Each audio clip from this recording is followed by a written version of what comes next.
Fixture bracing complex. You can throw this after your squats or as a finisher or as a secondary in exercise. You could also cycle this complex as a part of a warm-up to teach people to brace correctly and shore up any issues they might have in terms of forward leaning or core breaking during a heavy lift. We start with the braced dead bug, and braced hollow body is the harder version. So braced dead bug, and pull yourself into it. You're pulling the hands down into position, loading the lats, and then the chin is slightly tucked, and then you're just going to assume a dead bug position, which is driving your back into the ground as goddamn hard as you can to keep that neutral hip position. Shaky, shaky, shaky, and release. About 3 seconds. Brace with the lats, push at the same time. Nice and hard, nice and hard. Shaking is good, shaking is wonderful on this one. And release. You're gonna do anything between 5 and 10 reps of this one. It's quite difficult for most people. Even experienced lifters and very strong people have a hard time with this one because it's bringing out all the weak points. So to cue your clients into this one, start here, turn, lead with the pinkies, and cue by tapping on the lats, squeeze into the lats, keeps the pressure off the shoulders. The chin is lightly tucked, takes the pressure off the back of the neck and puts it into the cervical flexors.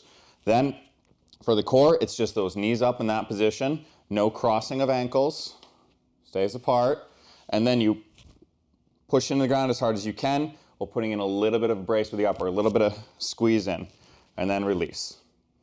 That's hard enough for most people, but if you want to complicate this one, do a single leg hollow body hold with it. And so it's the same brace, drive the back into the ground as hard as you can, and then single leg goes down and pulls back. And you have to keep that brace as hard as you can on the return. Next leg goes down, you're gonna squeeze the brace in and push the back into the ground as you return. See, she's shaking all over the place. She's strong. Come down, but it's still very hard. And then return, down, and then return. You can relax now. Thank you, that was awesome.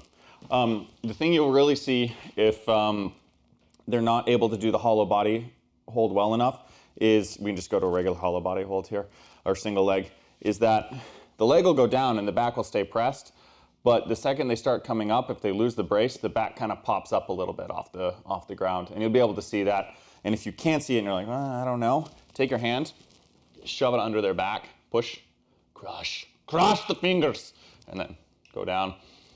I can't get my hand out, that's fine. I could get my hand out, then they need to take the range of motion from, say, all the way down there and pull it right back to there.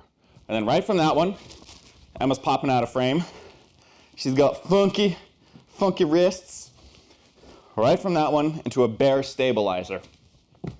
Bear stabilizer is that bear crawl position. And so you're going to start here, come up, push your body over your hands, and keep these neutral hips. You don't want to be arching or over pulling. Neutral hips, push the body over, and then it's a slight weight shift, and tap, and tap, tap, and tap. Say 10 on each side, 5 or 10 on each side. If you want to complicate this one, you can tap, and tap the opposite knees.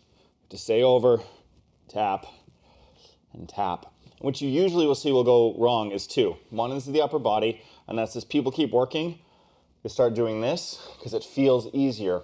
The problem is every time you do that, the shoulders raise, chest takes the tension, neck takes the tension, the lats stop working, everything in the back that's supposed to stabilize those shoulders kind of stop doing their job. So you're going to feed that forward posture. You don't want to do that, so you have to force this, roll the lats back, forward position, just like a good push-up, pop up, and then just cue your clients. You can just kind of tap them on the shoulder. If they start going over, just kind of tap them to push them forward, slap them in the ass, whatever your relationship is. Then lock in that core, not arched, but a slight hollow body. See, this movement is reinforcing this movement, and tap, and tap, and tap, and tap.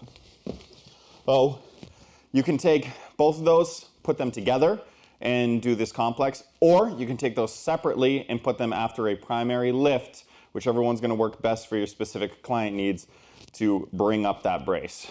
I've had really good luck with it, so I hope you do as well.